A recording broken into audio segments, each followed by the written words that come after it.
Abraão, pai de todos os crentes. W.J. Lowe. A história de Abraão é a história da fé. Nele vemos como Deus a produz, a forma e a prova, para que depois seja achado em louvor, glória e honra quando Jesus Cristo se revelar. 1 Pedro 1,7. No capítulo 22 de Gênesis encontramos a razão pela qual Deus agiu desta forma com Abraão. Seu chamado, no capítulo 12, tinha o germe de todos os desígnios de Deus para com ele. Deus queria abençoá-lo, mas Abraão teve que aprender que só ele queria fazer isso e que tudo vinha de Deus. Ele não entendeu isso no início de sua carreira. Deus disse a ele, abre aspas, vai para a terra que eu te mostrarei e eu te abençoarei. Versículos 1 e 2, fecha aspas. Foi obra de Deus, mas muitas vezes o homem leva muito tempo para entender, pois ele se apega às coisas prometidas, às bênçãos, e o próprio Deus tem apenas um pequeno lugar em seu coração e pensamentos. Quando o Senhor veio aos seus discípulos que caminhavam sobre o mar, disse a Pedro, vem, Mateus 14, versículos 29 e 30. E Pedro começou a andar com certa confiança no Senhor e com franca intenção de ir até ele, mas também com muita confiança em si mesmo e talvez com o desejo secreto de se destacar. Quando viu o vento forte, ficou com medo. Ele viu o vento, não as ondas, como costumava ser dito.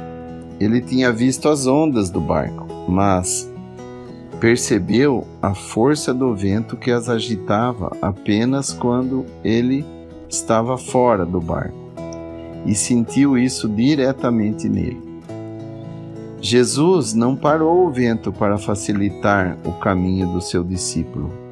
Pedro, em vez de se apegar à palavra do Senhor que dizia, vem, fixou a atenção no obstáculo, depois em si mesmo, e acabou afundando.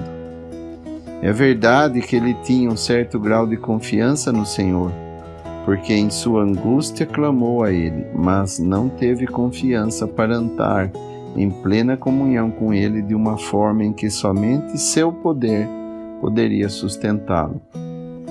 E ele não alcançou a meta. Muitas vezes acontece o mesmo conosco. Depois de iniciarmos um caminho de fé, somos enfraquecidos pelos obstáculos e o Senhor não é glorificado. Foi assim que Abraão se mostrou após seu chamado. Seu coração ficou mais apegado à bênção do que ao próprio Deus, que fez as promessas. Por isso, faltou fé e obediência e se colocou sob a direção de Terá, seu pai, que se tornou o líder da expedição, levando Abraão e toda a sua família, enquanto o chamado de Deus era dirigido para Abraão somente. Gênesis 11, versículo 31 e Gênesis 12, versículo 1. Então, quando Terá parou, todos pararam. Ele caminhou à vista e se estabeleceu com seu povo no país de Harã, na alta Mesopotâmia, uma terra fértil, mas que não era o país prometido pela fé. Abraão permaneceu lá sem qualquer comunhão com Deus até a morte de seu pai. Foi uma perda de tempo. Quando foi lançado, de acordo com o mandamento de Deus, sua idade foi registrada em Gênesis capítulo 2, versículo 4, para mostrar que a vida de fé realmente começou ali, enquanto os anos anteriores foram anos perdidos. Houve uma paralisia absoluta na vida espiritual de Abraão. Aqui vemos o segredo de uma marcha que não responde aos pensamentos de Deus. Não é o abandono evidente da fé, mas a mistura de pensamentos carnais com a fé que a impede de se manifestar. Mas a palavra divina agiu diretamente em seu coração. Versículo 4. E ele partiu, deixou Harã e retomou o que havia começado quando partiu, de acordo com o chamado de Deus, de Ur dos Caldeus para a terra de Canaã. Gênesis 11, versículo 31. E que ele havia interrompido com a sua estada em Harã. Então Deus falou com ele sobre o que ele queria fazer por ele. Encontramos nisso e continuamos a encontrar ao longo da história de Abraão um princípio de imenso alcance. Cada vez que dava um passo no caminho da fé, Deus deu a ele uma confirmação de suas promessas. Ele deu após o passo. Frequentemente queremos um sinal antes de obedecer a Deus. Assim vemos que as multidões pediram ao Senhor um sinal do céu, em Lucas 11, versículo 16. Mas isso foi prova de sua maldade e incredulidade, pois um sinal que responde à inteligência humana não precisa de fé. A fé acredita no que Deus diz e age de acordo sem entender como ou porquê ou o objetivo dos seus caminhos. Sem dúvida é necessário que entendamos as palavras que Deus nos faz entender. E aí a inteligência espiritual é útil. É produzida na alma pelo Espírito Santo, mas a fé é posta em movimento sem compreender o significado completo do que Deus diz.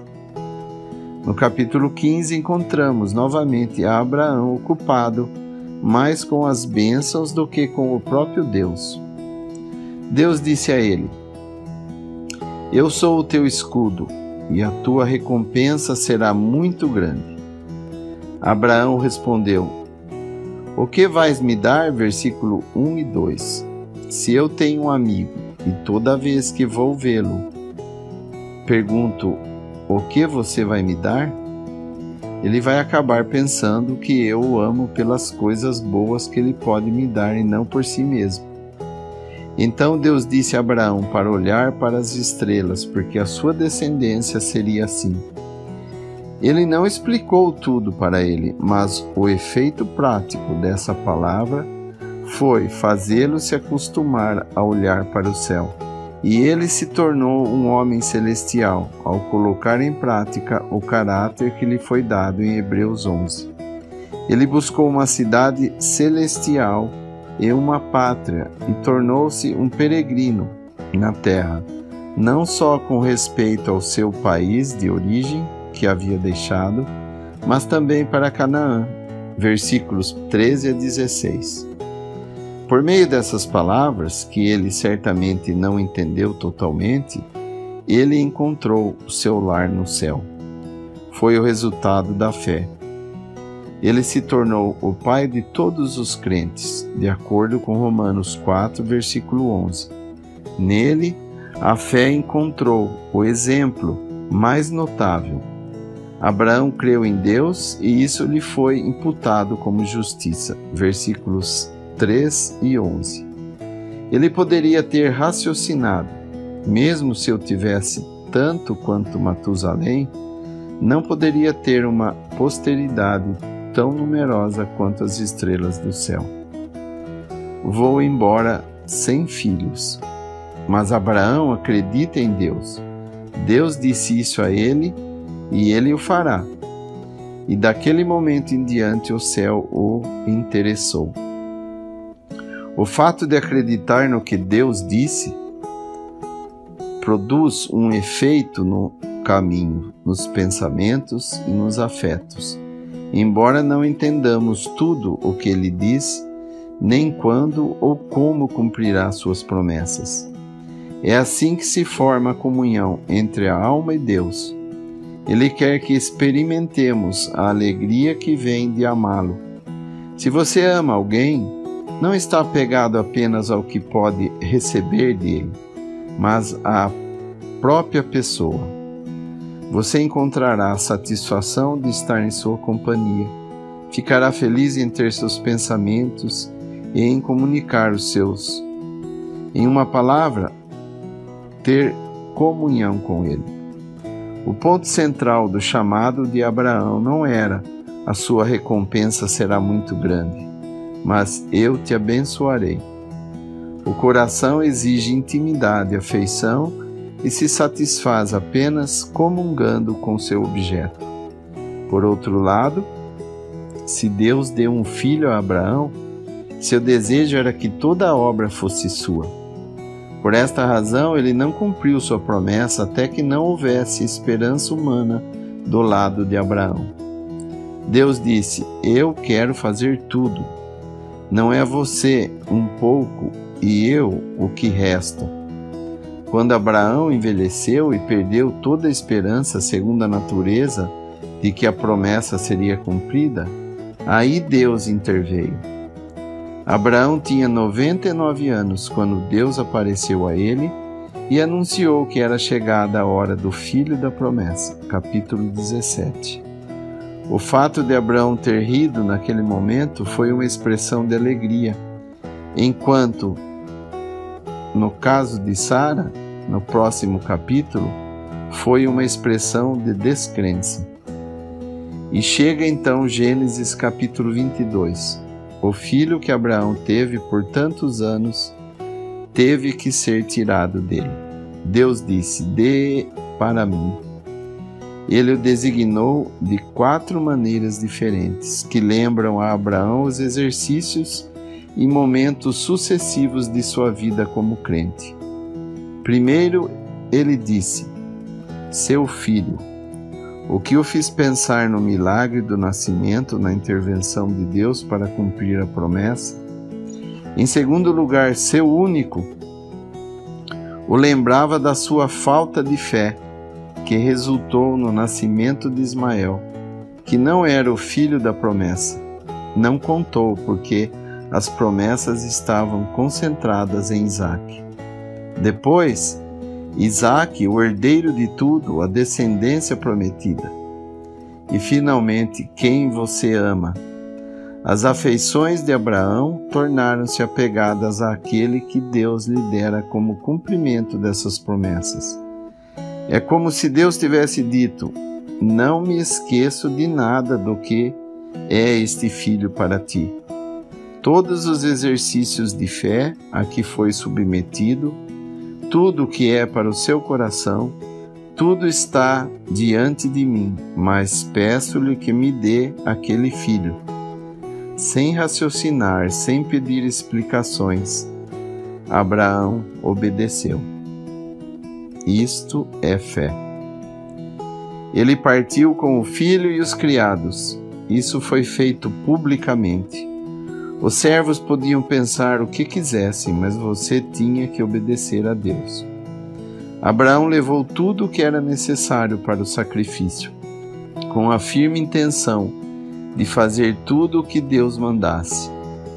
Muitas vezes já passamos pelo caminho da fé, porque queríamos garantias de antemão, bem como explicações de Deus para trilhar o caminho que Ele abriu diante de nós. Abraão também poderia ter dito: Deus não pode me pedir para sacrificar este filho, visto que todas as promessas dependem dele. Talvez esse sacrifício seja uma figura, e Deus quer que eu ofereça outra vítima em vez de Isaque e a favor dele. Não, nada disso. O que Deus disse tinha que ser feito. É o exemplo mais extraordinário de fé e obediência que encontramos na palavra. Abraão deixou tudo nas mãos de Deus, de quem tudo recebeu. O que sobrou para ele, se Isaque foi tirado dele? Somente Deus. Agora vemos o que faltava a Abraão no início. Ele abandonou as bênçãos e se apegou somente a Deus. A minha porção é o Senhor, diz a minha alma. Lamentações 3:24. Ele não buscou explicações fora do que Deus revelou a ele. É de extrema importância que em nossas dificuldades não nos desviemos dos limites traçados na palavra de Deus. Não cabe a mim sugerir a Deus o que ele deve fazer comigo. O filho pródigo queria indicar ao pai como deveria tratá-lo, como um assalariado, mas depois do beijo com que foi recebido, era só o pai que falava e agia. Lucas 15, versículos 20 a 24. A pergunta de Isaque, Abraão respondeu: Deus proverá. Gênesis 22, versículo 8. Não havia mais nada a responder, já que Deus não disse mais nada. Desta forma, Deus encontrou um coração obediente, mesmo nas condições mais extremas, o que não deixa para depois o momento de obedecer e o faz inteiramente. Isso porque Deus foi capaz de fazê-lo entrar em comunhão completa com Ele, em seus pensamentos mais gloriosos, e fazê-lo entender o que estava diante dele com o sacrifício de Isaque. É como se dissesse a Abraão: o que sofreste quando amarraste o teu filho ao altar é o que sofrerei quando tiver de sacrificar o meu filho. Foste poupado de o fazer, mas para mim não haverá substituição. Terei de sacrificar o meu único filho. Por meio desse filho, os pensamentos de Deus e os de Abraão se concentram em um objeto maior, do qual Isaque era apenas uma figura. Dessa forma, Abraão foi capaz de entrar totalmente nos pensamentos de Deus no que se refere a Cristo. É a mais alta comunhão, é o paraíso na terra. Abraão veria meu dia, e ele viu e alegrou-se. João, capítulo 8, versículo 56. Em Mateus 1:1, Cristo é o filho de Abraão, e em Marcos 1:1, ele é o filho de Deus. Seus olhos estão no mesmo objeto. Cristo, a promessa de bênção lembrada em Gênesis 22, é feita à semente de Abraão, e Gálatas 3,16 nos diz que essa semente é Cristo. Que lição para nós! Muitas vezes, embora nossa vida esteja em ordem com relação às coisas exteriores, nosso coração pode não estar no estado descrito no Salmo 16, que diz: sempre pus a Jeová diante de mim. Podemos buscar a bênção como fez Abraão no início, sem buscar o próprio Deus. E Deus não quer isto. Ele quer nos conduzir ao longo do caminho das provas e dificuldades até Ele, e nos fazer entender que as bênçãos que Ele nos dá não devem ser mais do que os passos que levarão nosso coração à intimidade de Sua presença. Se o usamos de maneira correta, Deus se tornará o objeto principal do nosso coração, e é o paraíso vivido na terra, porque no estado eterno Deus será tudo em todos. Então, o teste da nossa fé, que às vezes parece tão amargo, se findará.